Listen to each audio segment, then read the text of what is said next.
somebody going to welcome us? Okay. Hi, everyone. Welcome to the Noyantis user group. A little later than planned today by myself. Sorry about that. Apologise. Today's 23rd of Jan 2017. That's it. Let's go. See? Even dates are slower over there. It's the 21st. 23rd? Oh, yes. See, time does go slow here. So, a couple of weeks ago, I showed you the calendar reminders, Yes. Andy. Yeah. And you said you were going to look into why it's changing the dates and so on. No, yeah, well, I need to look at their other examples because, which I've not done yet. Sorry, it's a control that's reporting it back.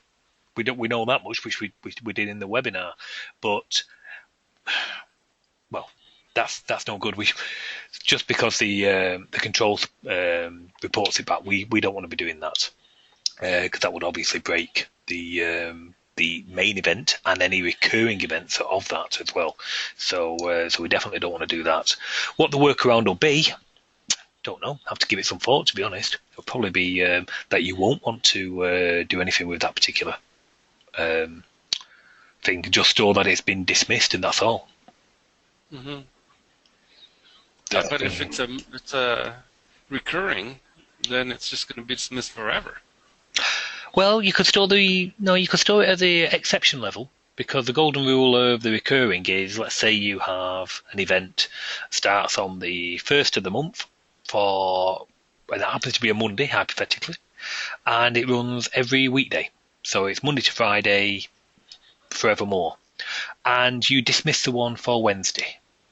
Well, if you was to move the event for Wednesday or delete the event for Wednesday, or in this case, maybe the reminder, dismiss the reminder for Wednesday, then you would be storing that at an exception level. So you only have one record for the event, and then the rest of it is a recurring pattern. So you would right. store but if you take off the reminder flag, it's never going to remind again. On that individual event. Remember, you've got one event, the master event gets loaded. This is only for recurring, but the master event gets loaded, and then its pattern gets repeated as per whatever the pattern should be. The pattern gets repeated throughout the calendar, but each one of them is a separate occurrence. So you have the master event, and then you have occurrences of the master event. So any exceptions are exceptions to the master. So you store them at a single level. So let's say it starts at 9 a.m. till 11 a.m. and the Wednesday one you move 10 till 12. Well, you would make an exception record for that, and you would call the methods to load the exception to the recurring pattern, so that when next time you open your calendar, the Wednesday looks like it should be 10 till 12 and not 9 till 11. Well, it's the same principle with the reminder. For that one instance, we want to say the reminder's turned off on that particular occurrence, but it's on for the rest of the occurrences because it's loaded from the master. Does that make sense? It doesn't make sense to me. No, because what I'm doing is just going to my events file, the TPS, and just removing the reminder flag. Well, that would be your master record. Zero. Right, yeah. That's your master record. That's a master. Because that's the only record that I have. Okay, well, let's go to the example. So you can see my screen at the moment? Mm-hmm. Yeah, okay. So just going to open this up. 1 second. We'll be in a few minutes late. I'm still trying to get it set up, so where are we? Won't be a second, guys. Girls. Everybody.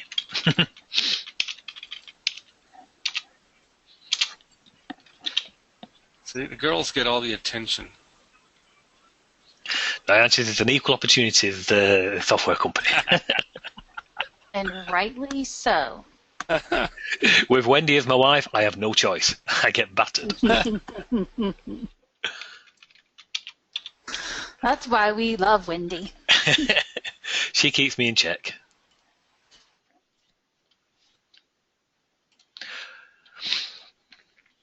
Okay, So we'll open up the example.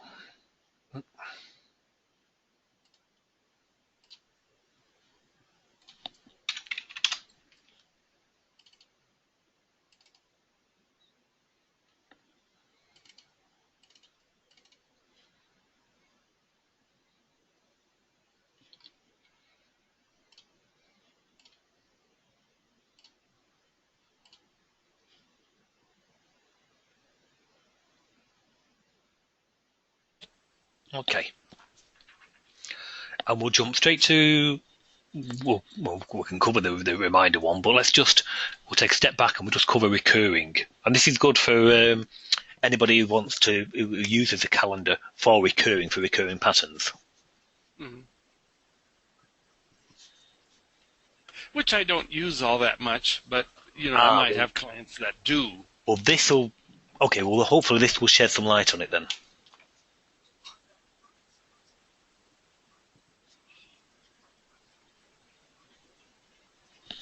Okay, right. So we'll just jump into the main recurring for now. Forget schedules and so on and so forth. Now we have one record here. Don't know when that is actually due. We'll create a new one. Let's create a brand new one. The pattern which I mentioned before. So Monday to Friday. So we can say, start today. So it's good at 9 a.m. till 11 a.m. and it's a user group test. Now we come down to the recurrence and we want this to be weekly, and we're just going to give it the weekdays. Now what this is going to do, recur every week. This will recreate one record in our TPS, in our events table. Right. Okay. So we've got that, and hey presto, there's our recurring event. And that goes on for evermore. And the calendar basically loads it at the start date today being 23rd.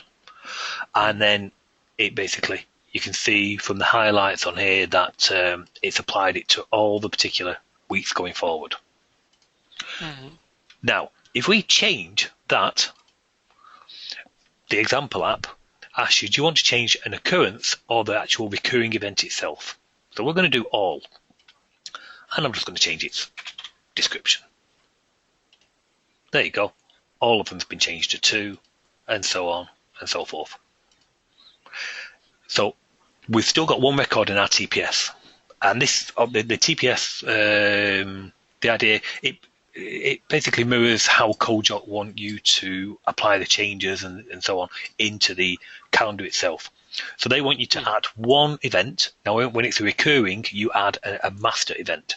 So you insert an event, you give it recurring properties, e.g. weekdays, start time, so on and so forth. Mm-hmm. If you go and change any particular one, so let's say Wednesday, and we bring it down to 11 till 12. I'm not going to do all. I'm going to do the occurrence. Now let's just make sure we go and reload, and there it is.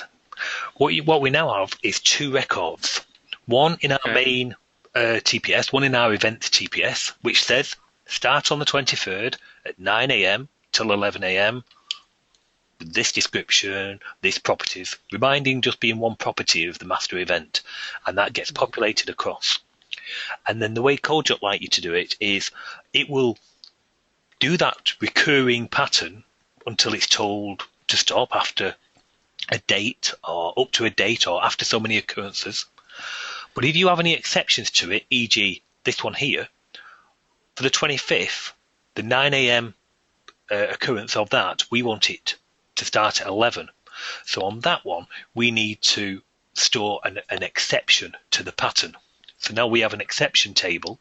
You can call these tables and the structures and anything you like.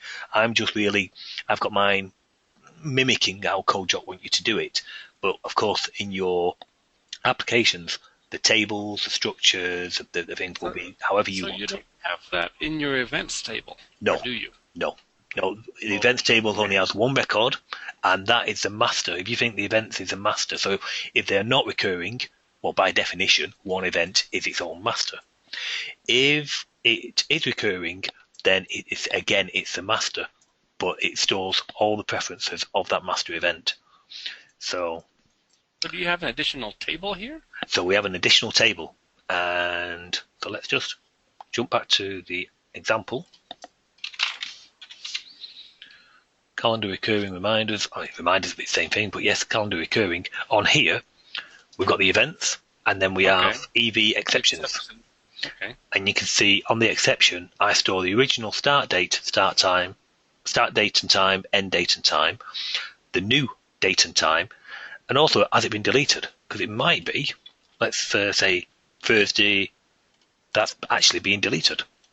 So now we delete. We're not going to do all. This is the example asking, do you want to do all or occurrence and so on? And you would implement this in your application. So the moment you put there the occurrence deleted, it'll still add the record. Oh, you still need to. Delete it. Exactly. So if we now, let's have a look at our tables. So if we quickly open our events TPS, and we can see the last one. That's the one we created. 120 minutes, user group, probably says user group 2, something like that. Yes. Yeah, test 2. And we've got a start date, start time, and an ID. So we can see it's ID 744. Now, in our exceptions, we have 2 linked to 744. There's start time, and there's the new start time. So that's a couple of hours later. And then we also have the new of the deleted. With a deleted What file. it'll actually do is go in there and create them, and then go in there and do the exceptions. It does. That's exactly how it does it. Because if you think some recurring patterns, well, look at that one we've done there. We've created one record, and it's going to add 5 events per week until the end of time. You need to change them or delete them or whatever you did with exceptions. Yeah. So it's better and easier to store one master, let it repeat its pattern throughout the calendar until told otherwise, and then store the exceptions to that pattern. When I first saw it with the code doc, now it makes sense, and it's probably the most efficient way of doing it. But I've got don't have a reminder. I don't know. In the exception. No, and it will probably be that's the way. To be honest, that I'll probably tackle it, because it'd be a case of if we've just turned the reminder off. Then everybody's turned off. Yes, because you'll be changing it at the master. Right. So, well, actually, you don't want to do that. Just if for it's a reminder. Yeah. I mean, if it's Oh, I was going to say just to confuse you and everybody else probably a little more.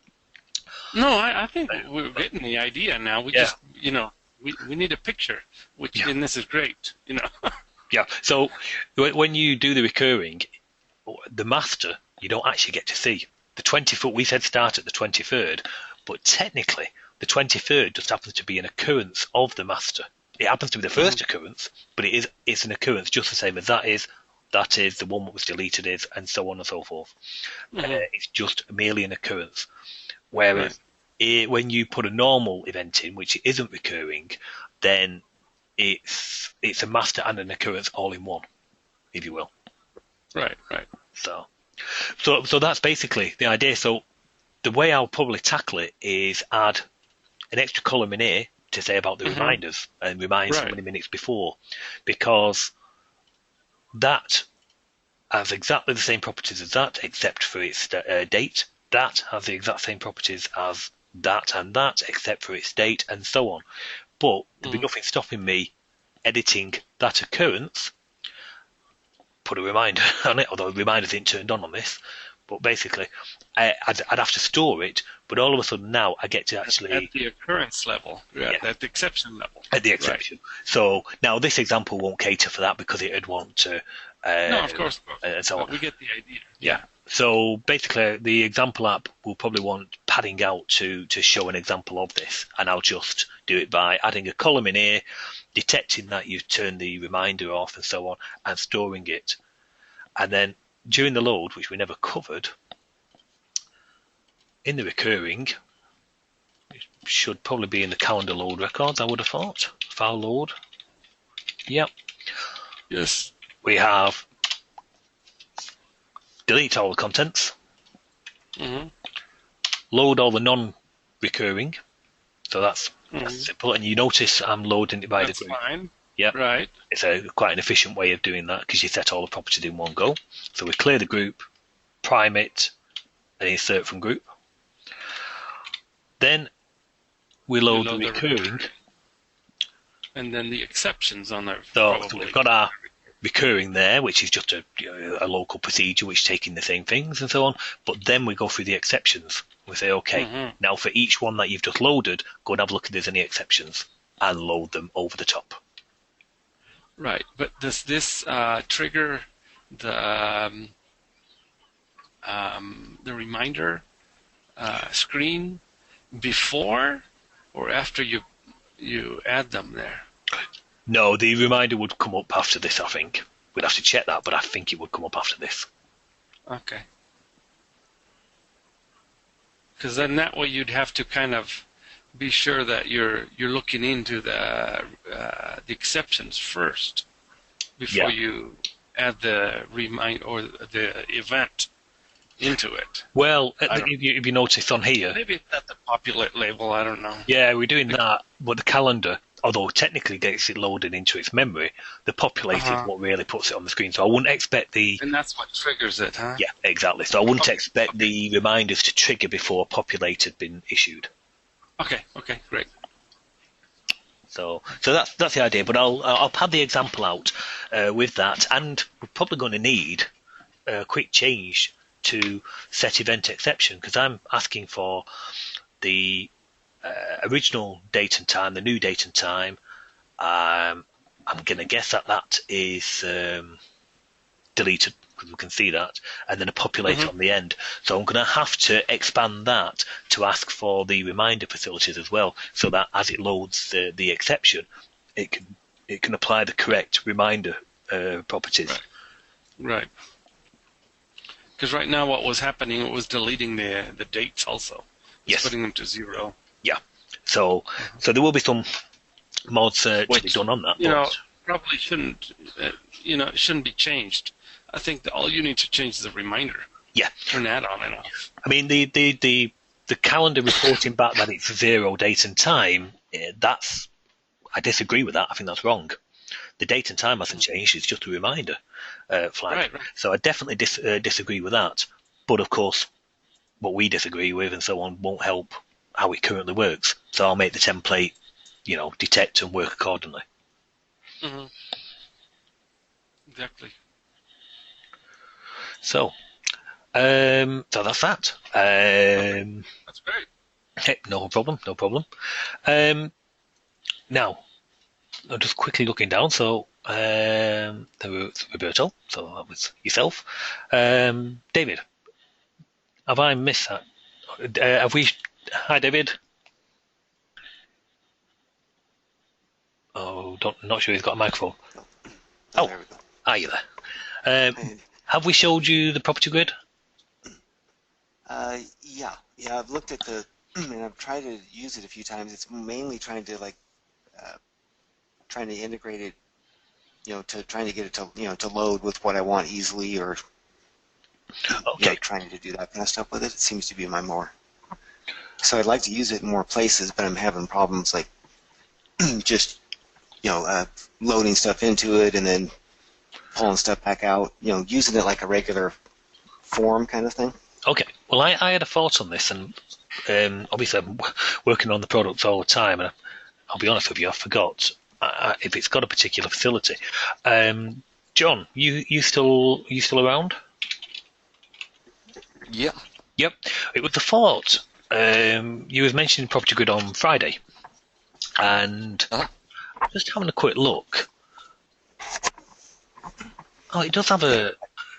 John had worked with it to get some classes to do that kind of stuff. But... Well, I was going to go one step further. I was going to. I thought of an enhancement afterwards, so which I think John would like, and definitely, by the sound of it, you'd like, and it'd probably help me at the same time. So let's just have a look if it does support it first.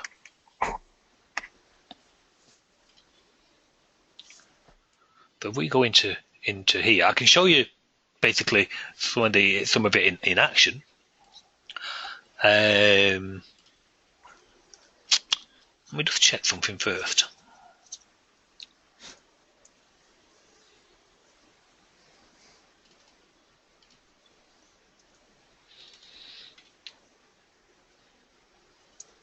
Data source specified. Let's control. So it does support a queue. Okay. So it already has the function. So have you thought of using the queue to populate it? Well, I kind of have in a couple of places, but then I kind of got it. Populating the queue became a little difficult in just getting the properties that I needed for like the dates and some of the types, and you have to actually specify or create the queue with the control types and stuff in it. You know what I mean? Right. Okay. Yeah. And that got a little challenging. I got it done, in one case, but in order to replicate that in a lot of places, it was a lot more than I thought. Okay. Well, I mean, if we can make it better, then that's the whole point of having the webinars and so on. So, I'll tell you how I use it, and I've got to admit now I do remember it has the function because I use it in the particular applications. So we're talking about this one. So it's loaded from a queue. So as I regenerate the queue, we're going to get different content, but I think they're still remaining pretty static on what they are, as in the types. In one of my applications,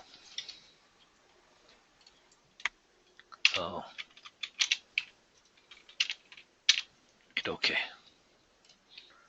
this was just in progress at the moment, but it should.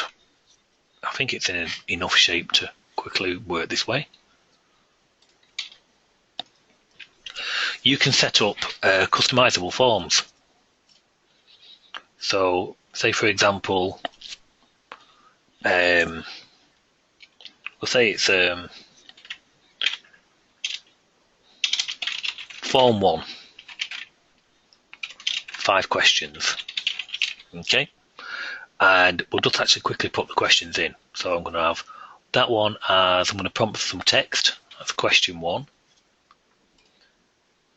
And that one, it's going to prompt for, I'll just go down a number, so it's question 2. Maybe that one was a date. Question 3.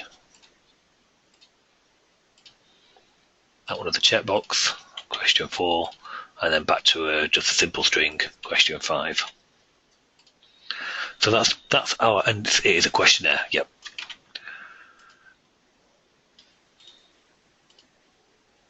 Are you kidding me?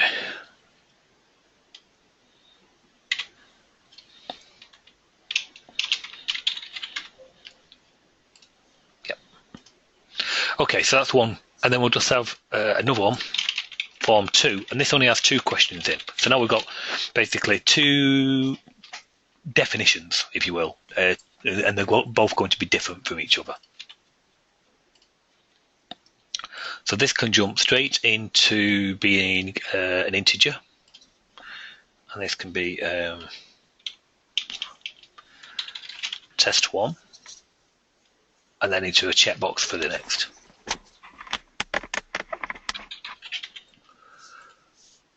Now, when they're presented to the user, I've got no clients in here, sorry.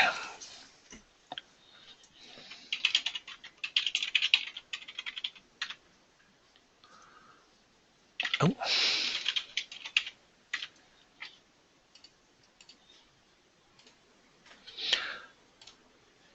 When they're presented to the user, basically, we get to say which one, and it loads it there, but that's using the load from queue. So basically, they're just being read straight out of the queue. And that's what I did I had a situation where I needed a dynamic list like that. So, I wanted to be able to control the questions. The questions change. It needs to be dynamic. And so in that case, I figured, the queue and creating the types and all that kind of stuff was going to get a little more complicated.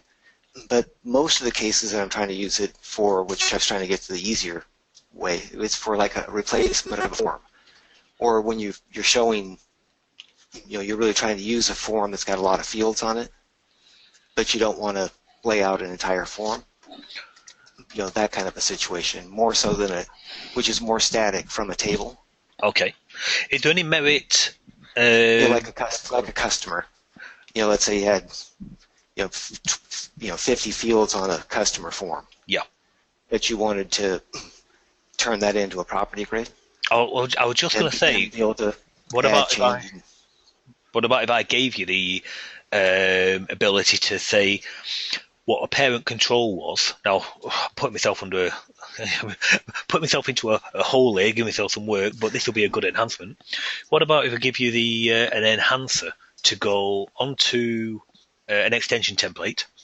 So you could say, okay, or might not be an extension template, because I suppose it's just part of the property grid, where it would prompt you what was the parent control. So the window itself could be the parent control, or maybe a group could be the parent control, or so on and so forth. And then it would take on the shape and the dimensions of that parent control, but dynamically read its children. So if it was the window, it'd pick up all the prompt entry, or prompt checkbox, and so on. And if it was a group, then it would just read the contents of that group only. Would that make sense? Would that make it easier for adding to, converting your current forms? Now, it's not going to do everything. I mean, if I was to say, what's a simple form in here? No, not that one. Categories. I think that's very simple. That'd be very simple. It would literally be an entry, a long entry. Actually, I think that's a panel. Probably not a good example. With a button, with a lookup button. But that it could pick up that content and put it accordingly. And if you could specify it within the template, I'm not sure if you could just say from table, and then list out the fields that you want loaded in the grid. Oh yeah, but haven't you already got your form done? Are you thinking? Yeah, in some places, I don't have a form done, and in some you do, so it's kind of a combination. So I'm thinking, well, the most generic would be something like that just says, this is the table, and either this is the list of the fields that exceptions that you don't want in there, or this is a list of the ones that you do. Yeah, that could be done. Yeah, I think it'd be easy to go automatically from there would be pretty straightforward. Yeah, I like the idea of both of those, to be honest. Kind of like John's feedback. What's he think on? Because I think he's probably trying to do the similar kind of stuff where you're just being able to load things from a table into the grid. And your dictionary, of course, it would have to go off the dictionary. So if you've got your dictionary set up to be this must be in list, of values A, B, C, and D, well, that would turn into radio buttons. Yeah. Yeah, it could be good in other places where you have like a browse. It could be sitting off to the side of a browse, so you had your form, so that they could go through a browse and then make changes to the property grid, and update the form kind of thing. This type of thing. Yeah. But have it so it's editable at the side. Right. Just an easy way to get the grid set up there, though. The information from the table into that grid. Yeah. Yeah. I thought we kind of had something like that, but I couldn't get it to. No, to what I thought. That is doable, especially like say from the if we just dropped that on there and said, right, that's an update form for these, give you the hook points to do your own record locking, which we have in our templates now. We have file lock, file unlock, and so on and so forth. Yeah, that's doable. It's rather and quite a neat idea. John, any feedback? Any thoughts? Oh, I think you might be busy. Oh, I'm here. Oh, okay. It depends on, I guess, what you want to do here. Well, like I say, we've got the options. We've got a couple of options. One, where David, yourself, where anybody, has got to create a brand new form. So say hypothetically you'd only just drop those buttons on, then there'd be nothing stopping you creating a new update form. So then you'd have your save and cancel buttons on the update form, but you don't put all your fields. You just drop the property grid on and say which. Now we'll probably have to do it twofold: include all with exceptions, or exclude all and specify only. That type of thing, whichever is the fastest way, because you're going to have certain scenarios where your table's dead small and you can just do everything except the record ID, or something where they're very large, so it's just easier to specify just a couple of fields that you want to update, that type of thing. And that does help a lot, because a lot of the tables will have links, a lot of fields that are not editable kind of things. Yeah. So maybe you dump them all on there, you just have to turn around and delete them all, but no, I can think of scenarios for both. So there's that particular scenario, and I think that'd be relatively easy to do. It'd have to work. The only thing it's got to work off there is the properties you have in your dictionary. So if you've got that makes sense. The dictionary set up for certain restraints, and you say on the screen I want it to be a checkbox, well, I can pick that up. If you say I want it to be a list box of values A, B, C, well, I can pick that up. Or radials, I can pick that up.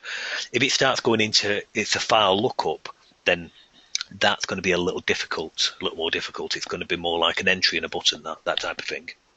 Right. Okay.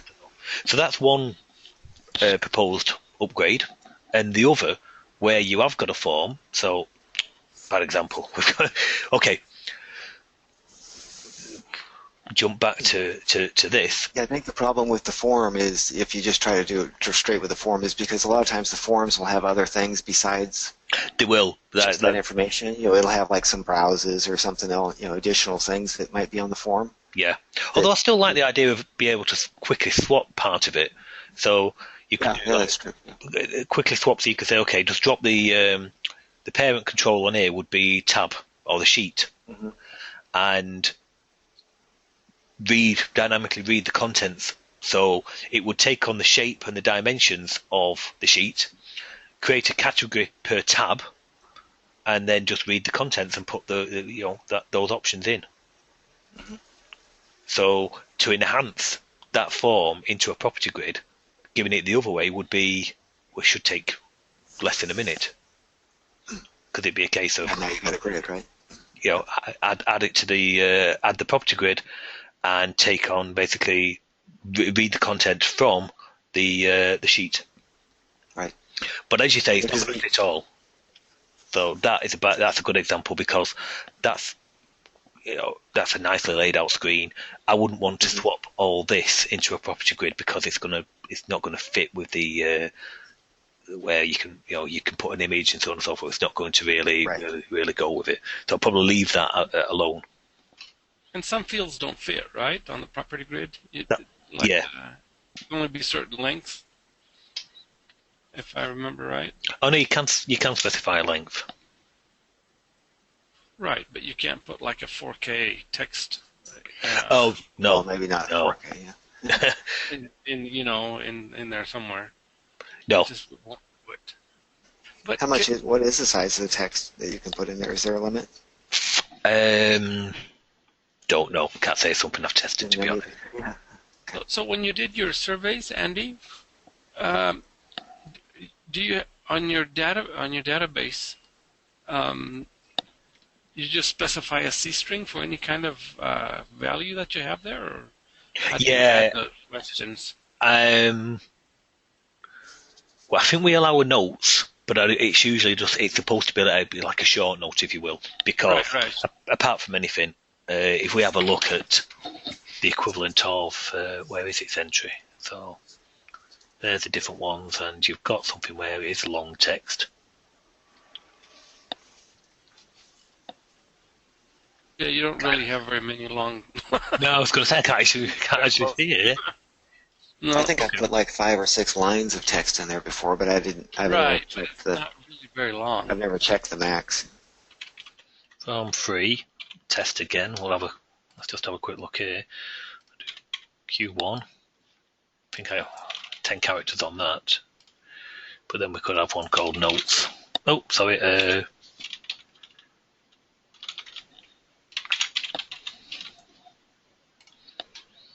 So now, how long we can put into that, I don't know. Let's have a look.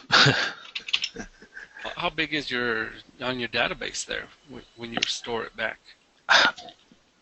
That would have a bearing on it, to be fair. Question. Yeah. Or if you're doing all C strings, or what are you doing to store them? They'll normally be C string, Yeah. probably 1001, 2001, something like that. Okay. On this, I don't actually know what I could do with. Let's put the include file in there. Okie dokie. That's quite long.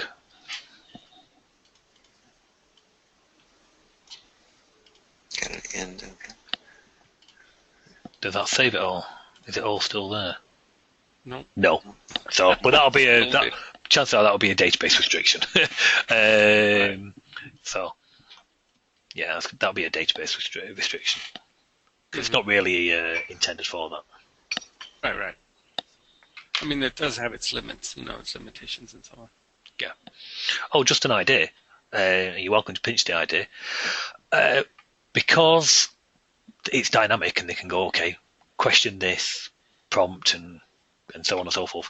Some of these can be a little abbreviated, and for some of these forms, there was actually like notes you can say. I think for doing scoring for people's needs, so you could give they are a level 1, a level 2, or a level 3, but you couldn't really, you have to remember what definition of a level 1 is. So what I'd let them do, it's just a quick idea. That's it. Okay. That one will do. What you can do,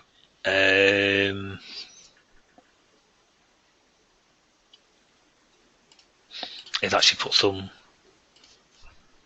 No, hang on. Yeah, there it is. Give it a default value, but you can give it some help text, and I store it in HTML. So it's like to help you with question 1. Yeah, so that type of thing, and you've got a tooltip as well. So tooltip. So you did XAML there, huh? No. I know. I know a certain person. Dave will shout at me for doing it. But now, if Dave's not here to hassle you. you can report back. So, but now when you do it, we should get the tooltip. Yeah. Oh no, sorry, the tooltip's down at the bottom there. It comes down there. There's two ways, because you can set up basically a questionnaire or a grid, just to give them really flexibility. But yeah, so it's just an idea, just to if you're going to let them set things up, then they can have their own help as they're setting it up, and then basically I can ship these as predefined questionnaires and so on for certain different types of industry. Yeah, really cool. Yeah, So can you go in there afterwards? Have you done anything to like do, I don't know, some kind of reporting on them, or? No, typical programmer. The reports come last. Yeah, or I don't know, some kind of I don't know. Try to figure out what the main answers are and things like that. We'd have to store them to, store the some kind of categorize them and so on, or for maybe an analysis code against them, because because they are dynamic and they can do question 1 of one form is not related to question 1 of another form, so you'd have to put some kind of and we do this. Right. You gave it a name, right, on the form, so they're all related to that one form. Oh yeah, but in the practice management software, then we do actually let them have we like a system token against a particular item. So it could be that you are doing a medical questionnaire, and one of them is what you call a social history questionnaire. So they want to know, do you have a lot of fizzy drinks? This is for dentistry. So do you have a lot of fizzy drinks? Do you smoke? And so on and so forth. So you'll set up different social histories, but you can just tag the question to say, this is a smoking related question, this is a drink type related question. So from an analysis point of view, different questions on different forms can feed back to give you the correct correct answers or correct analysis. So you could actually span different forms Yes. for a question similar to that. Yeah, because the forms take different shapes. Now, the core questions will always be on the same forms, but they'll have different year. Each year, they'll just rework them. So, the smoking question on 1997 might not be the same question number in the 2017 form. So that type of thing. But you could categorize it somehow, right? So and by doing that, you allow them to carry forward previous form's answers to the next form, even if they look completely different in shape, because that was a smoking question on the previous form, and that was a smoking question on this form. So carrying the answer forward is valid, even though it was question 4 last time and question 7 this time. It knows to carry it forward because it's technically the same type of answer. Yeah. So, anyway, we definitely digress. That can get a little complicated. It does. It gets. We'll let the users set them all up. I do this exact same kind of things for our testing system, so it's interesting to me. Even if you digress. Well, I mean, don't have to all be bounce ideas around and so on. And there can be usability ideas as well as technical. But yeah, we do that, but ultimately we usually find that we set the forms up and then we send them out in XML format, and there's an auto import facility on the software. So when it starts up, it has a look if there's anything in the import folder and brings them in automatically. Cool. So now you should change it to JSON. yeah. I don't think the data bandwidth is that short on that, so I think we're okay. So to go back to the point, I'll agree then. We'll do 2 enhancements. The first one will probably help you more to start with, and that'll be the one where you can just go to add a property grid. We'll have the new option. So what have we got? So we've got list control, manually loaded, specified in the template, and a queue. So if we have table in there, you'll prompt for a table and give you the options of all fields with exceptions or specify fields, and you choose the best option for whichever table you're going with, and it'll populate from that. That'll be a nice enhancement, I think, and probably the faster to do, to be honest.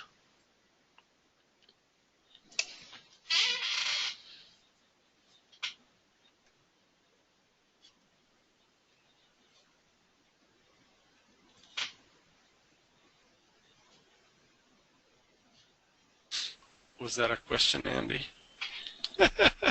What? I didn't get it. Everyone went quiet. I know. I'm like, is that a question? Because nobody said anything. Okay. Well, basically, I've just noted down on here for the minutes that we're going to do for the property grid. We'll do that. We'll do load from table and load from screen, or load from window, really. Sounds good to me. Okay. Coming to a property grid near you very soon. Actually, it's not too bad. I'll try and I will. It'd be nice if we could at least. I don't know if we'll release by next Monday, but it'd be nice to have the basics there so we can actually play about and put it through its paces next week if everyone, if we're not too busy. Yeah, and John, that'll probably help a little with some forms in your system. And Roberto, you make use of that? Yeah, but I need to make it use so that it's web-based. So I need to do it on phones. So I don't know. Well, do you know? Now where are they? Because I said ages ago. I chose a library. It was an expensive one, and I think there's actually other libraries out there now. But I found a set of tools which had all the web controls very, very similar to the CodeJot controls. So you had a ribbon bar, you had the equivalent of a report control. Yeah. promises, it's like Well, it can write the code out. That's really no Yeah. problem. But it's a link to the I/O. Yeah, writing the code wouldn't really be that hard. But of course, you'd have to go with a library, and I think I'll probably change my mind now and go with maybe just the jQuery, or a more common Right. set of and free as well, which of course right. people like. Yeah, that'd be awesome. I mean, I'm willing to help out in any way we can with that, because that would be great. Probably have to choose one because I know everyone wanted the calendar to start with, but the data on the calendar is very, very interactive. Some things can be quite static. Navigational things, brilliant because they are quite static. Property grid, bit of interaction depending on where the data. There's definitely, I suppose, there is the reading of the data back again afterwards and making sure it goes into that. So there is a data layer there to consider. The calendar definitely has got that because it's the whole point of the calendar is UI, dragging stuff around. Well, and all the phones already have a calendar in it anyway, so it's a matter of choosing the best vehicle, choosing the best example to cut our teeth on, so to speak. right. I think more of a capture data type application would be a lot more useful. Starting point. Yeah. Okay, well, it's food for thought for future webinars and maybe private discussions as well, and have a think of that. Right. So, especially as this application, not that application, another one, which it's actually in the it early would be stages. similar to that, create some kind of the other one capturing is data information and just send it to their phone. Yeah, well, the other one does have this. The other project does need a web front end of this, basically to go to the pads for when people go to site and then change the data. It's got a feedback and so on and so forth. So there is that requirement. So maybe have a chat with that anyway. Mm-hmm. Because right now I'm heading right into that, all our testing stuff. They're like, well, take it on paper. We'll, receive all your testing stuff and we'll capture it on screen and give you your results. But that takes people, and that takes man hours to recapture all of that information. And so they're like, why don't we just send them a little app? Let all those people, you already capture on their phone and we already have the data. Yeah. It'll come out a lot cheaper in the end. Mm. Okay, well, it's something I've got to be a separate project I'll be working on, so we'll maybe hook up when we're doing that, because we're both going to be doing something very similar. Chances are different marketplaces, so there's no problem, but still the same end result. Right. The capturing information is what's important. You try to do the least possible, right? Yes. And if the user's going to help you out, why not? Let him do all that to work. You got to do it once anyways. Yeah. So I'm looking at it next now, because we've got Michael. I'll shut up. No, it's fine. I'm just thinking we've got to. He's just asking. He's got questions. 3 buttons on the command bar. I want to have 3 buttons for the help. User to assign. Oh, so it's a standard. Okay. Let's just come out of here. Oh, sorry, David. I'm just thinking there. David, do you want to? Does that answer your question? And we'll see where we're up to on it next week and see if it's in any beta testing shape next week. Start knocking it around a little. Okay, sounds good, Andy. Thanks. Okay, no problem. Right, so yes, basically, I'll just prepare this and we'll see where we are with Michael's question.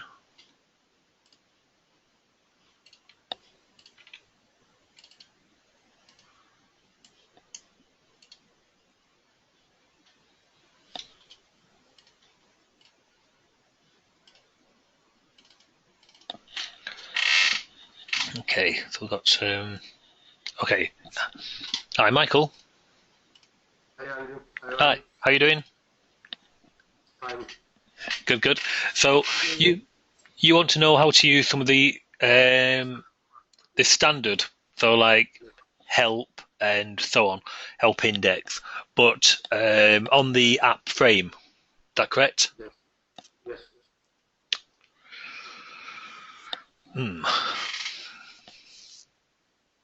Okay. Let's take a quick look.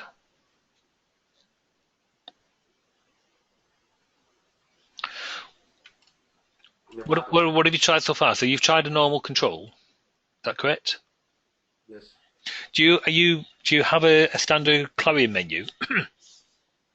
Yes, I have.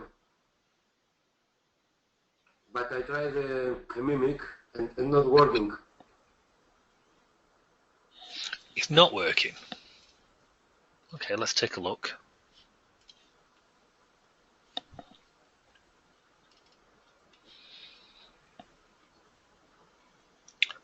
I suppose, can we try one of these? The tile and so on and so forth? You see, they should work. Let's just try that example.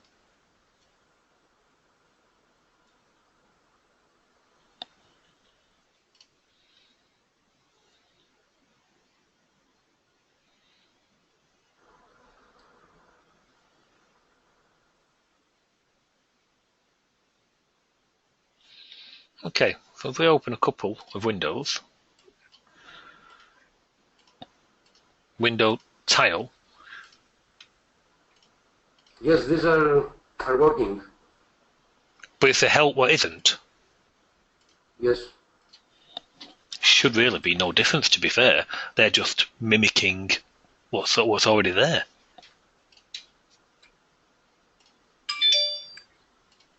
Okay, let's have a quick look.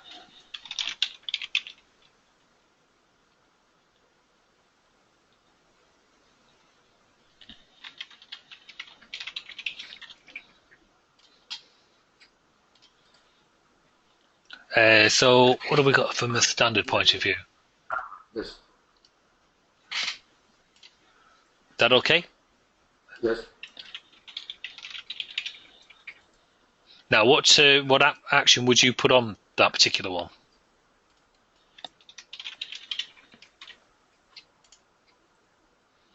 Just nothing at all.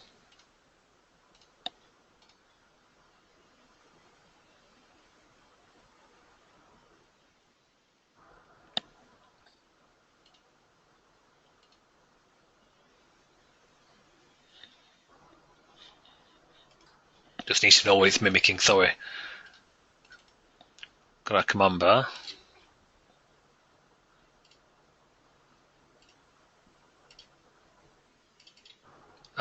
Clarion menu. Controls. Let me just copy that because it'll just be simpler.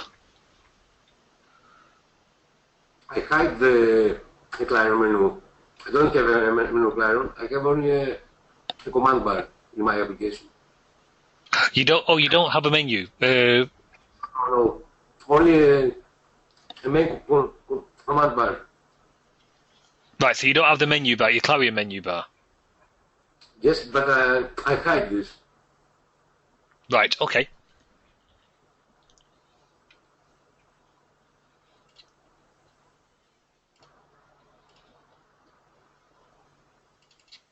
That's fine. Let's just see about mimicking that one first.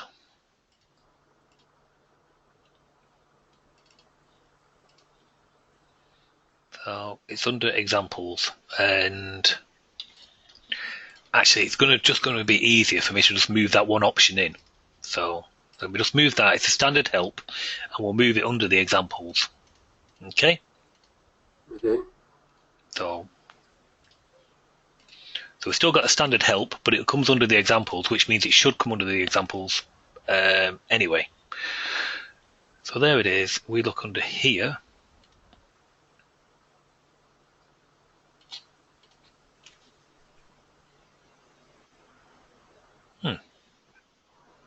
On the right side, on the command bar, right?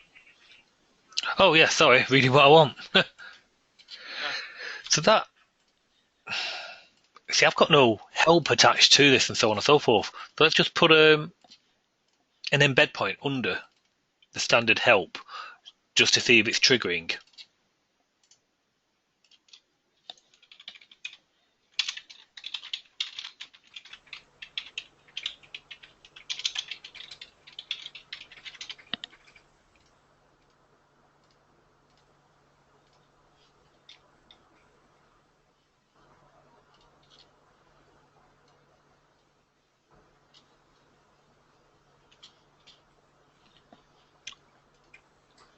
So it is syncing. How have you got it on yours? Do you, Michael? Yes. Yeah, basically. Now I've added the standard help there to the Clarion menu, which is of course on the application frame, and then, as we said last week, this is actually technically running on its own thread. But when they're mimicking, it knows to mimic actions on the Clarion menu.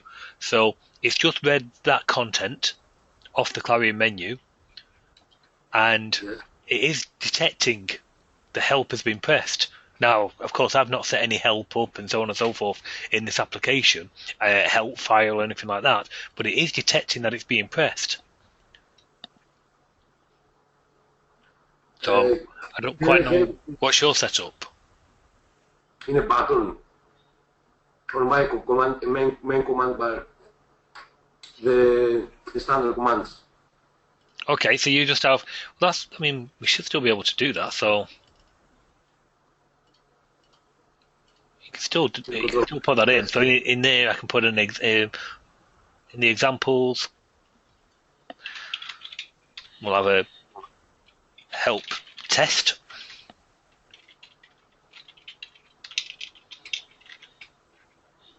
Yes, exactly. Okay, Okay. help test.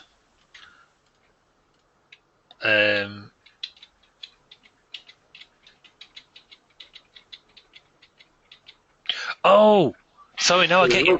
There is no help. Right. Apologise. Yes. Now I get you. Ah, right. That's the problem.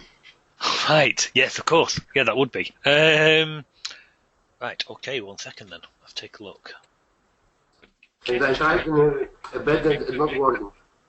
Okay. Well, I mean, we can take a quick look here, but if you've got a command bar, a menu bar, to start with, you could just, cheat what I've just done there. Mind you, no, it wouldn't fit in with the rest of your menu. No, it's okay. But you can't mimic the button or the menu? Yeah, oh yeah, there's no problem. But he's not mimicking anything. He just wants to set up a brand new button and say, this is... this is help. Okay, I see. Yeah, this is a new one. So, for example, let's just make sure we've got this. So, back to... pop-up control examples. No, it's controls, that's what we want. Command bar controls. If I say tile windows here,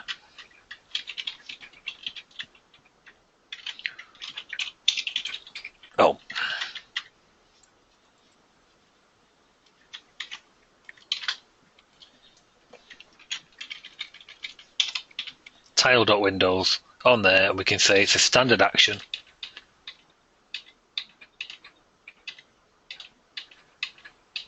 Standard tile windows.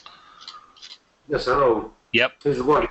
Oh no, yes, I was just for Roberto and for the purpose of the recording. So yeah, there's a new one there. So we've got a couple of windows open. You can tile. Okay. What he wants is a standard action for help. Yes, yes. Okay. Gonna have to remember how to do this now.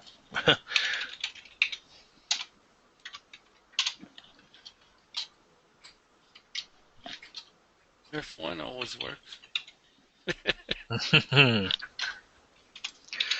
Standard.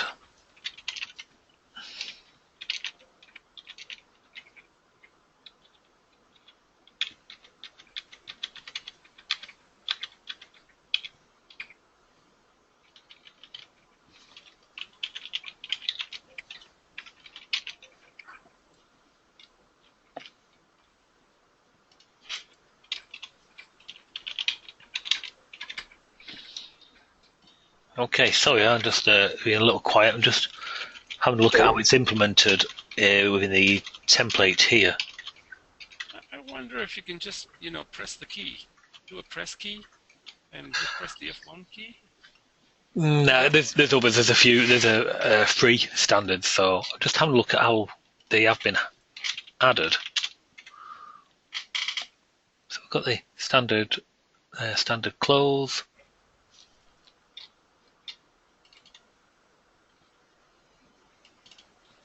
And I'm wondering where we got them values from. So that's the thing I'm looking for.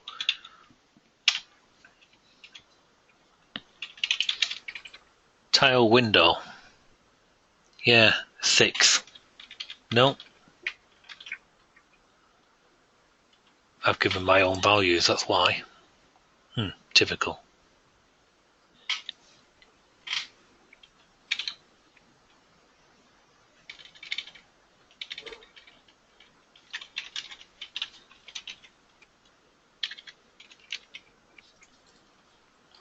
Oh, I was noticing there on your equates, the help is 8. And you changed your values in your code from your standard equates to some other values. There's 8 on your help. Where am I looking, sorry? There on your equates. Here, if you go to the numbers, 10, 9, 8. Yep, yeah. Paste. Standard paste. Yep, it's 8. Yeah, and on your equates, 8 is help.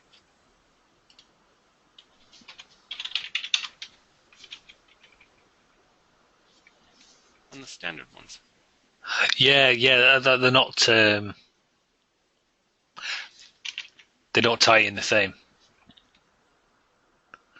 Yeah, no, that's a CodeJock one. That's a CodeJock one. No, the ones you were looking at, it's above the ones you had already open. Yeah, this one. Yeah, that's not. Yeah, that's what I mean. They're not. They're not my equates. They're Clarion's equates. Oh, I see. Yeah, so I'm just having a look at how our R's are actioned.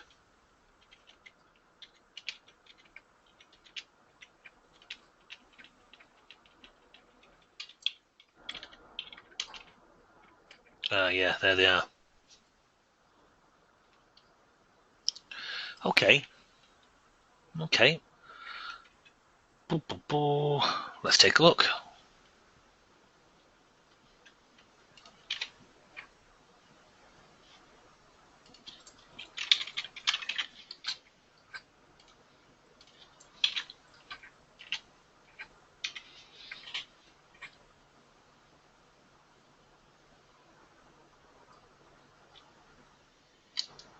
Okay, I'll need changing in some of the others as well. Andy, I tried to call the standard help for an embed and not working. How can I do this for an embed point? Well, you could do the embed point. Would just, as we covered last week, you could just add a button in the new selection of that post the event. Yes, I tried to call the standard help and not working. Okay.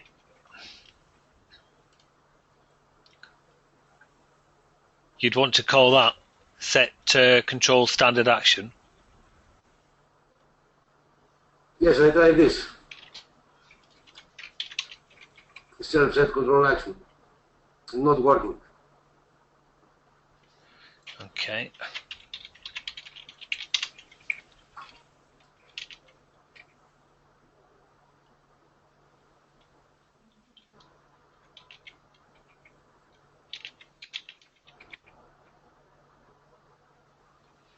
Perform standard action.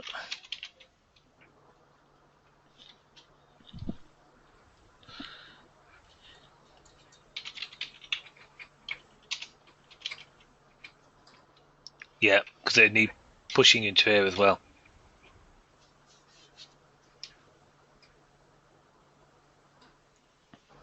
Okay, gonna have to take a look at how to invoke the what Clarion does with it.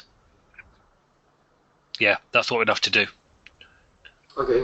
Yeah, because it's not straightforward. We can make it so all the the controls, the shortcut bar, the task panel, and the command bar include the options for it, but I need to know what the actual call is. When you do it in Clarion, what is that doing? Okay. So yeah, so I'll make a note here now. Standard help. There are 3 commands for this. The help on help, the help index, and the help search. The what, sorry? There are 3 commands. There are, yes. Of standard. Well, there's 4 there. Yes. Yeah, so basically you can see here I've got my own cut, my copy, paste, close window is a nice simple close window, self-paste setup, but there are, hang on, why is it?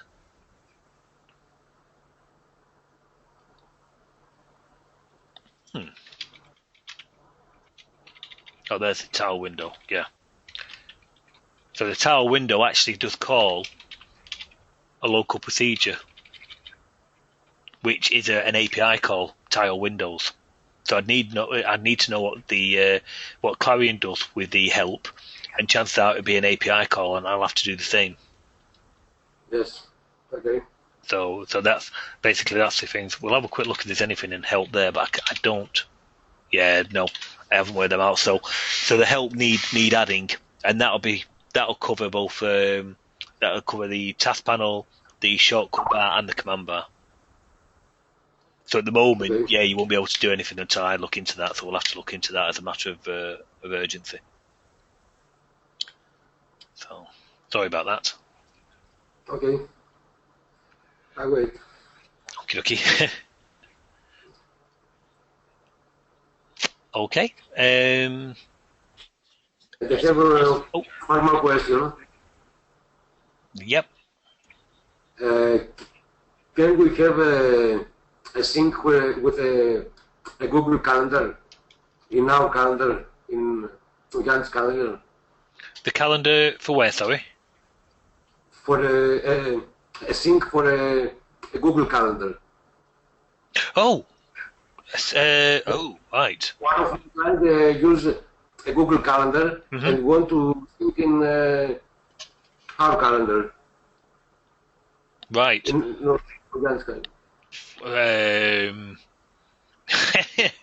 I've done some things talking to Google, not the Google Calendar, done the Google Documents for manipulating the spreadsheets and so on.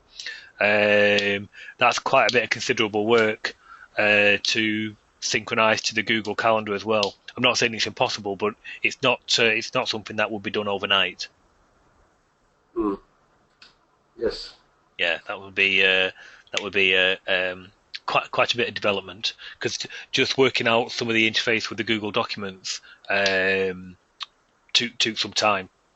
So yeah, so it's a nice idea, and it's something I can think of, but it's not going to be it's not an easy thing to do, to be honest. I know. So it'd be nice if Kojak had it built in, but unfortunately they don't. For the future, maybe. Oh yeah, anything's possible for the future, and more interfaces like that are, as we were saying before, they are good for the product, but very beneficial going forward for the function set. So yes, anything's possible. It's really prioritizing and so on. So, Okay, thank you. no problem. Nice speaking. Any other questions? I think we had one before on the. Oh, go on. There's a couple by Dave there. I was just going to say, I'll bring up the. I know Joe was asking. Joe was asking about the date range. So basically, he's saying, hopefully an easy one. Using the date picker, trying to get multiple date selections out. I thought it would use the date selections queue, but it never seems to be filled. Any ideas? Okay. So. Oh yeah, I was helping him out last week, and Okay. it better be thing that we could talk to you about that today. Yep. Well, let's bring the calendar back in. Because it does do it if you got the date picker and you've got the Calendar Pro. Yeah, But I it seems to think send it directly to the LCX, but I'm not sure if you're capturing if you all the use a date keys on lookup, the date. you've got three ways you can use a date lookup, but I don't think he's asking for this. If you ask a date lookup for a single lookup, so I'll choose the 19th, it returns you the 19th. If I want to range, I can then 17th to the 19th. Or if I do multiple selections, so that and that and that and that, then it will bring them back in the queue, the selection queue. Right, but That's for the lookup. but What? how about just the one? If you just do one, Yeah. does it do it as a range also? Oh yeah. So if we just chose one, like there to there, then Oh, but I mean just click like several all Saturdays or something like that. yeah, okay, yeah, that's no problem. That. It basically they have selection blocks. So that happens to be one block, a following. So it's 4 blocks, and there's With 4 the same blocks. date on them. Yeah. Okay. So but that's from a lookup point of view. So if you use a lookup, it will bring the data back in that queue. Okay. But I think is he referring to the date Yes, picker? he's referring to the date picker. Yeah. Exactly. Okay, so here you'd have to do it a different way. So you've got that, and we can see how many blocks have been selected. Now, when you say block, you don't mean one individual block here, so 5, 6, 7. A block is a highlight block. So Right. 5 to 8, get selection would be 5 to 8. If I highlighted a few of them, then basically that would be block 1, block 2, block 3. So 5 to 8, 20 to 23, first to the third. Okay, but are you saving these somewhere on No. a queue? No. So You have to ask it from the control then. you do, because yeah. Okay. So let's have a That's quick where look at we that. lost. That's where we were lost. Yeah, basically we'll just go into the date picker so we can see what we've got there. Mm-hmm.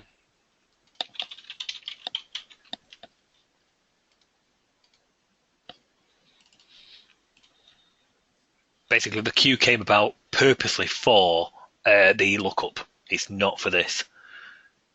So if we have a look at what that's doing there, and you can get selection, start date and end date, and you pass it a block number. If you don't pass it a block number, it automatically brings the default, well, we'll check, but I think it just brings the content of the first one back.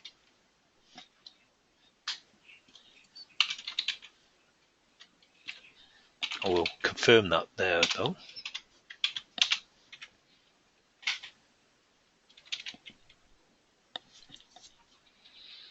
Yeah, so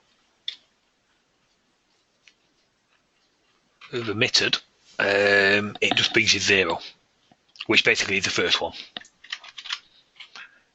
So if I was to run that same test, there as it is, if I say 0, oh, you can't because there's a spin difference, but basically 0 would bring you back at the same as 1. If I go past that 2, there's no dates because there's only one block highlighted. So how do you detect how many blocks you have there? There is a property that you can blocks. I think is it let's have a quick look.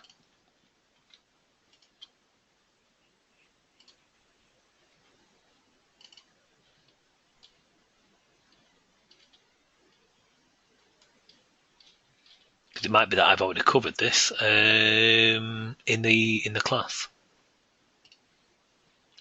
Just looking for date picker. There we are. So it's date picker. It's a selection. So we were actually right a minute ago. So the selection brings you back the selection collection onto there. Blocks count. So it'd be selection.blocks count. Okay.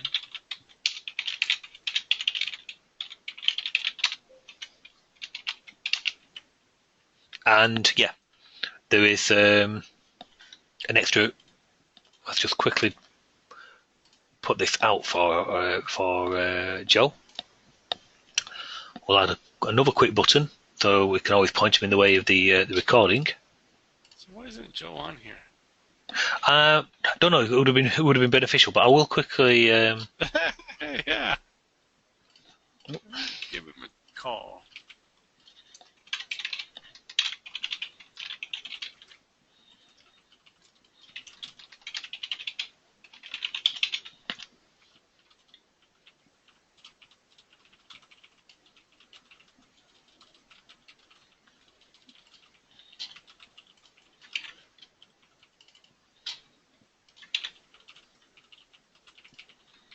LB block cell. Okay.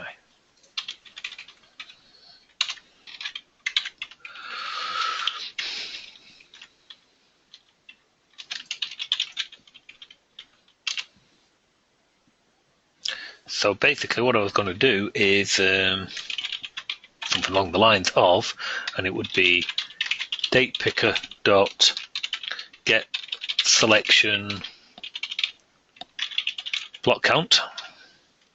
And then what we could do is LB block, where is it? Prop range height equals tot, for want of a better. So you already had that property set up? Yep. Okay.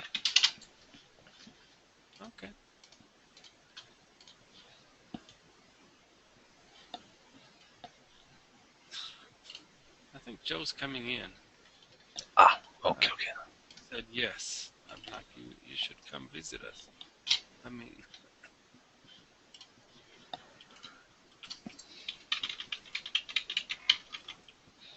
It's called date picker. Have I mistyped it?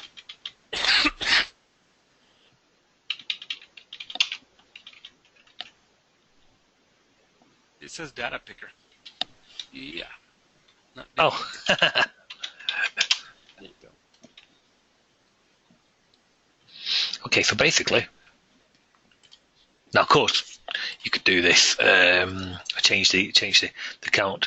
If I set that, it's probably set the range high to none. If I go 1 block, 2 blocks, 3 blocks, 4 blocks, set that. Now it lets you range up to 4, 5, 6. Set it. So basically, It doesn't go higher than whatever your block count was yeah, I'll just quickly. before it did. Right. So if I go and select just 1 block again, set it, only got 1. There's Joe. Joe's online now. Ah, let's open up. Hi, Joe. Hey, guys. Hey, how's it going? Yes, good yourself? Not too bad. Good. So it was just to say about the date picker selection queue. Yeah, so what we wanted to do is like pick all the Fridays of a month. So Right. that we could show all the events that are happening on those Fridays together. Okay. So, but you're not using lookup, you're just using the date picker itself. Is that correct? Yeah, we're doing the date picker. Yep. Yeah. Okay. Well, basically, the selection queue is for use with this. So if you've got where you can say, right, I want that, and that. Oh, it was Sundays. But that's where the selection queue comes in. No, that's that D. That's the I lookup. wasn't getting any data into that queue. That's the problem I was having. Oh, because the date picker doesn't have that. You need to. Oh. No, And that's what well, that's the thing. This is a date picker lookup, and that uses a queue. But the date picker itself, you have to do it manually. So basically, let's say we want the Friday. So you've got the Friday. Okay? There's 5 separate blocks there. So if I said block 1. And I have that set for, I have that set to some big number, the block selection. Because that's a setting in the templates. Right, okay. Oh, yes, yeah. So for how many? Sorry, you lost me there. Yep, for how many you're allowed to set and so on. So, but it's a method call. Now, what we can do is I've just quickly added a button before you joined where if I press that, it will set the range high of this to what the total number. It was just to demonstrate. So if I go and just select just 2 blocks, set it, my range high is only 2 now. If I do 1, 2, and 3, set it, I can go up to 3. And when you're doing that setting stage, that's putting things into that queue. No. Basically, the queue is only for the lookup. Oh, okay. So to set You'll to have get to go get them. to get how many blocks there are highlighted, you want that command, get selection block count, and then to get the actual content of those blocks, you would say the start equals the block of the get selection start date and the get selection end date for the end, obviously, with a block number. Oh, okay. So you could loop through for the block count and then bring them back for basically within a loop. That'd be the easiest way of doing it. Ah, perfect. Yeah, I can do that. Done. Other than, is this video going to be available later? Yeah, Like, yeah, no problem. So yeah, it'll be converted and posted up. But yeah, just quickly, you would be. I won't save it. count. It'll be along the lines of. Yeah, with a loop. Yeah, loop counter hash. That's awesome. Oops, bit of a typo. Something along the lines of that. And in there would be your counter. Oh, along the lines of that. Perfect. Yeah, you seduced me by having that queue in there. That's I spent a lot of time. Yeah, well, that came around purposely. I mean, is it a pop-up window you want, or? No, we basically have a screen so you can see all the events on those days. So, like when a person takes a phone call, Yep. and somebody's looking for a Friday that they can fit an event in, Yep. they use the date picker to choose. No, it makes sense. Well, what also helped then is, like, I'm doing that when I go and press a button. What would be better is in the new selection. So, yeah, I suppose new date's as good as any. In here, we'll go and set it there. If what we should really do is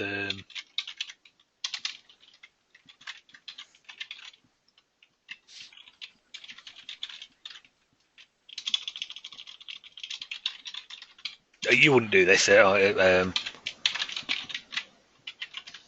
something along the lines of that. That's in the new selection, and I think there is one for no selection, is there? Something like that? You forgot a period. Oh, yeah. Thank you. Another set of eyes. Well, maybe there isn't.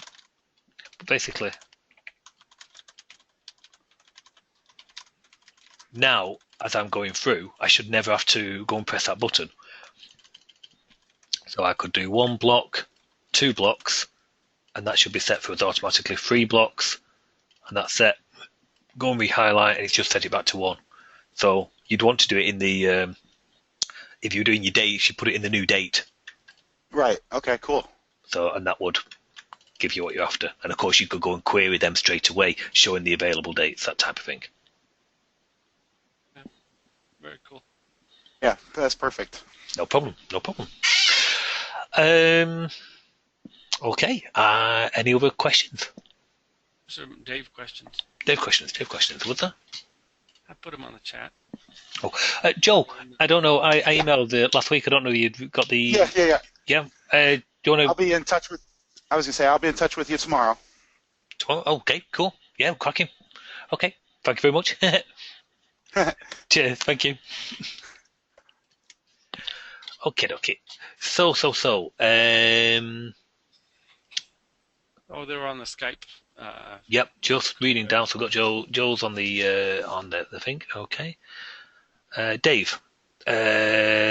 Status, the report control syncing with the edit form procedures. So, okay, I think Dave's asking for the report control syncing with edit forms procedures. This is the related buttons, I presume, which would be the equivalent of what Dave's referring to here is on the report control.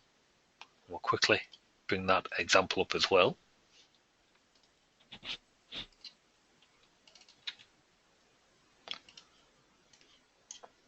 I always end up with copies of all my example apps after each webinar.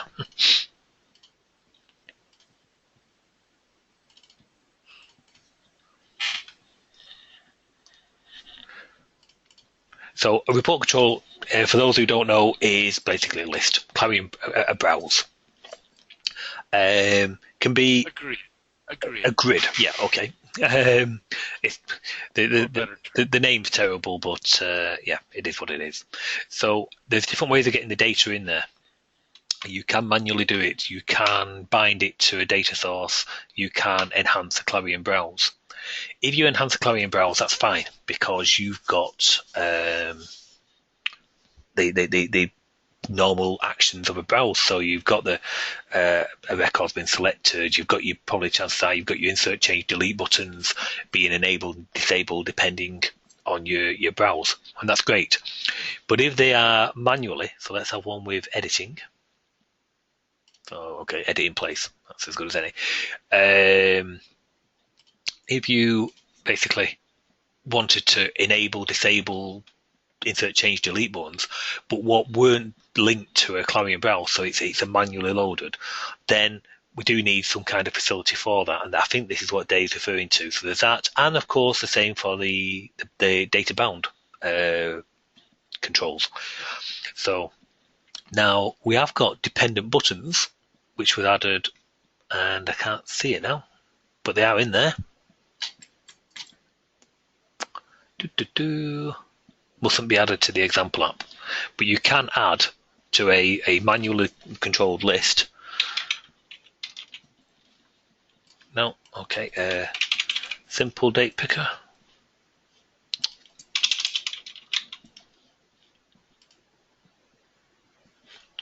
Sorry, simple report control, not date picker. What you can do when you've got your report control on the screen is quickly add a dependent button.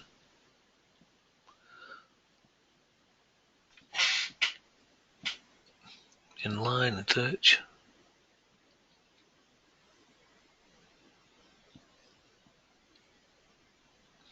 Oh, record button. Okay. Basically, internally they're referred to as dependent buttons. But these basically enable and disable depending on the content of the control. So we linked it to that. So we want to add it to the right click. We want to disable when there's no buttons exist, or hide. So that's basically the equivalent of a browse no records button, if you will. And just to show that in action, we'll quickly change the settings on here so we can have some filtering.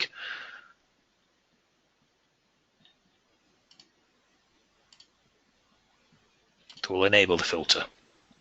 Yeah, so that would be like your view button or your delete button, which you don't want to. That's right.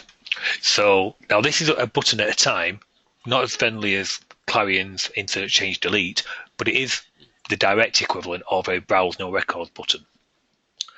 And the basically it's the bit what's in dev at the moment. So let's quickly jump into this. So there's our button. It's enabled, of course. If I go and filter that to say X, Y, Z, no records available, the button disables itself. Clear that, puts itself back again, and so on. So that's a browse no records button, and of course your actions of that and your embeds are just, well, after that it's just a button. Use it as you will. The ones that are in progress are the insert, change, delete, the view, and I haven't done print actually.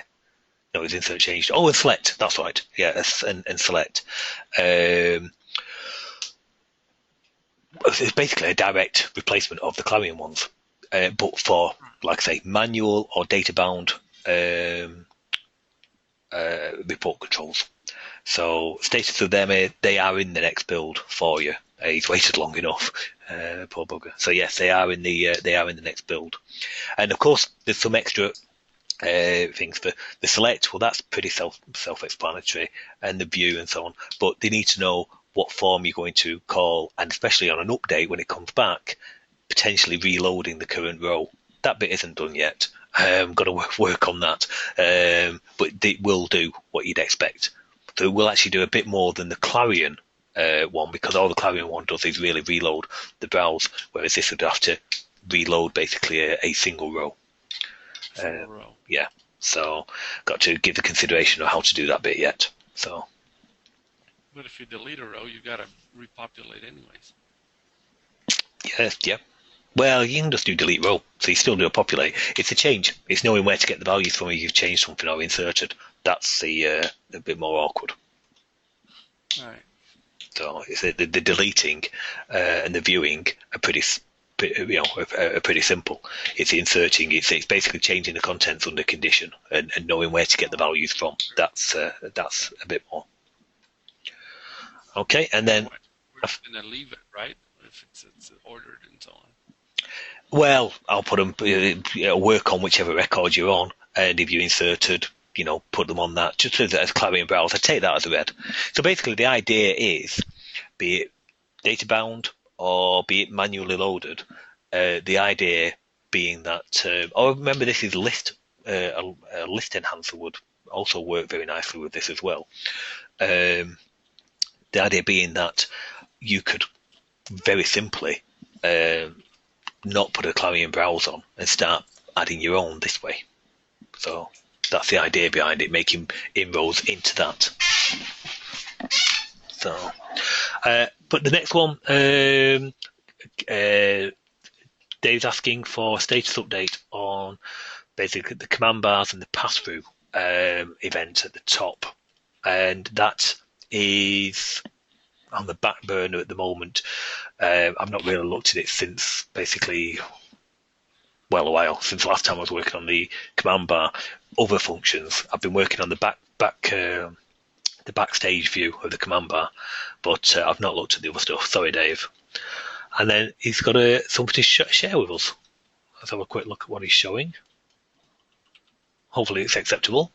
And he said he started a statement constructor. This sounds interesting. So you guys seeing it the same? Okay. So obviously this looks like it's to do with XAML. Roberto, you're famous again. I know. That's pretty cool. So let's just take that again. Replay that. So yeah, he dragged it. Yeah. He dragged and construct, highlight. And I guess it drag and dropped it there or something. I don't know if that. No, it's probably just fit. He's probably just pasted it on there. Oh, he selected the colors. Yeah, and then he's updating. Must be clicking down there, getting it to update. Yes, rebuilding, if you will. Okay. I see. So, very good. Dave always keeps us busy. We need at some point a quick Saturday webinar so Dave can join in, because Dave's very, very, very talented, especially with his XAML and digging into some of the controls. He's very talented, but unfortunately, within the week, he can't use a microphone, which is a bit of a shame. So we will do an ad hoc Saturday just to include Dave, which is only fair. So. Yep, I agree. Yeah. I'll check the calendar and see if we can pencil one in the next 2 or 3 weeks, or something like that. So, okay, if there's no other questions, I suppose we can see about finishing it up. Oh, Greg, hang on. You look at my. Oh, sorry. Yes, Greg. Greg. Where are we? Open your mic. Have you got a microphone, Greg? No, like, oh, okay, I'll close it again. No, sorry, I didn't get a chance. I am online this Friday. I could do early in the morning, but I think that'd be. I don't know. The time wouldn't work for yourself. It'd be terrible.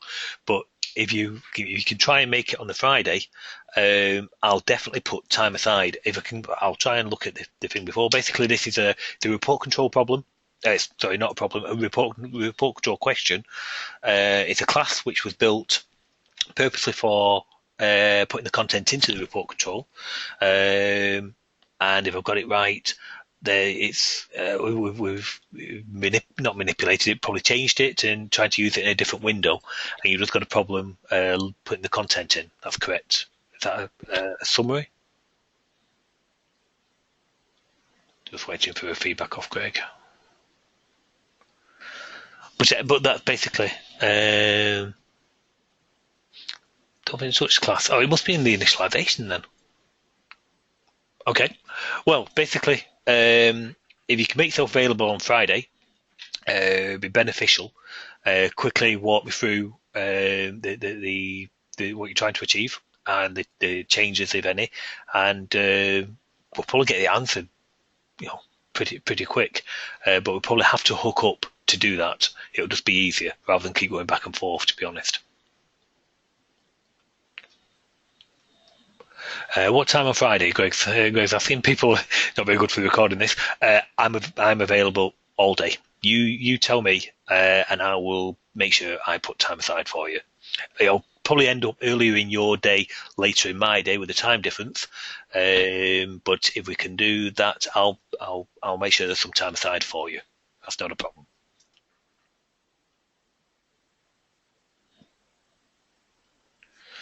Noon here. Trying to think what the time difference would be. I can't remember what the time difference is. Well, I'll tell you what, this is not very good on the thing. Drop me an email. It might be maybe just before noon. It's something like 11 a.m. your time, something like that, which will be close to finishing time here. And then we can just quickly hook up and have a look that way. Sorry about that, everybody. That was yeah, you're welcome, Greg. That's probably a little boring for people, but yeah, sorry about that. Okay, any more, or have we finished? Looks like we're finished for today. Okie dokie. Right. Well, thank you, everybody. I'll look at the standard help to see how we can invoke them via the products. Roberto, we've got ideas on the calendar there. That will probably be how we do the reminders, to be honest. If we haven't got the thing by next Monday, we'll physically try the example. We'll just knock the example app around with the things in place and do it there and then. And Property Grid sounds like it's going to get a couple of nice little enhancements to it. So watch this space for next week. Okay. Well, thank you, everyone. Right. I think that's it. See you guys. Should we call it? Okay. Cheers. Let's go. Cheers. Bye. Bye, everybody.